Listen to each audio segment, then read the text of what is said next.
Okay, today we're going to talk about something that is, let's be honest, absolutely terrifying for any parent: febrile convulsions. But our goal here is simple. We're going to replace that fear with some clear, reassuring facts so you can understand exactly what's going on and what to do if it ever happens. So just picture it for a second. Your child has a fever, they're not feeling great. And then, out of nowhere, their body starts to shake or twitch, and they're just not there. They're unresponsive. It is one of the scariest things you can ever witness as a parent.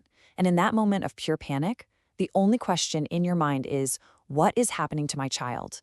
So let's answer that, because understanding is really the first step to feeling in control. All right, let's start with the absolute basics. What exactly is a febrile convulsion and what causes it?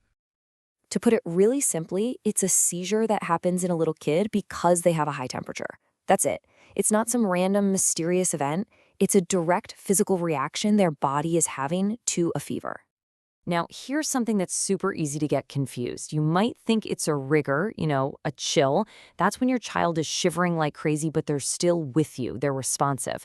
A febrile convulsion is different. The key, the absolute crucial difference is that during a convulsion, the child is unresponsive. So, why does this happen? Well, the reason is actually pretty straightforward. A young child's brain is still developing? It's just more sensitive to the effects of a fever than an adult brain is. This isn't a flaw or a defect, it's just a normal part of how they grow. So, a common bug like a virus that might just give you a bad cold can spike a high temperature that temporarily scrambles the electrical signals in their brain, and that's what triggers the seizure. And that leads to the next big question that probably every single parent asks: why my child? Is something wrong with them? So let's take a look at just how common this really is. Take a look at this number. About 5 in every 100 children will have a febrile convulsion. Let that sink in for a second. That tells us something huge right away. This is surprisingly common. It's not some rare freak medical event. Your child is definitely not alone in this. And this is so important to hear. Febrile convulsions happen to perfectly normal, healthy kids. It is not a sign that there's some underlying disease, and it's not a sign that you did something wrong as a parent. It's also interesting because sometimes there's a family link. They can just run in families. And this timeline really shows us that it's almost always a temporary thing, a phase of early childhood. They can start around 6 months old, they're most common between about 9 and 20 months, and they almost always stop completely by the time a kid turns 6. They just grow out of it. Okay, so we've covered the what and the why. Now let's get to the most practical and probably the most important part. What do you do if this is happening right in front of you? Knowing these steps can make all the difference.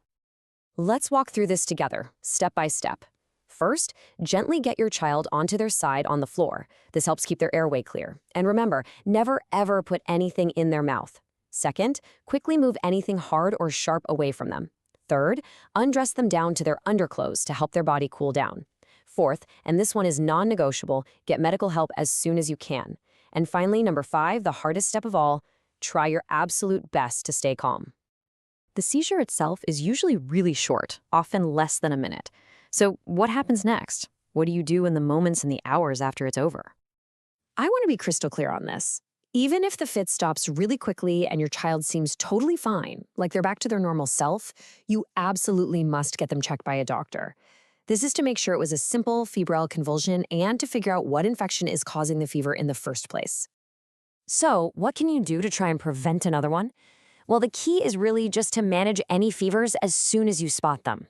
The moment you notice a temperature, you can undress them to help them cool off, encourage them to drink lots of fluids, and give them a fever-reducing medicine like paracetamol, just like it says on the bottle. All right, let's zoom out and look at the big picture. This is where we're going to tackle those really deep, long-term fears that can stick around long after the whole thing is over. This is the question, isn't it? This is the one that's at the heart of all that fear. What does this mean for my child's future? Okay, please listen very carefully to this, because if you only remember one thing from this whole explainer, I want it to be this.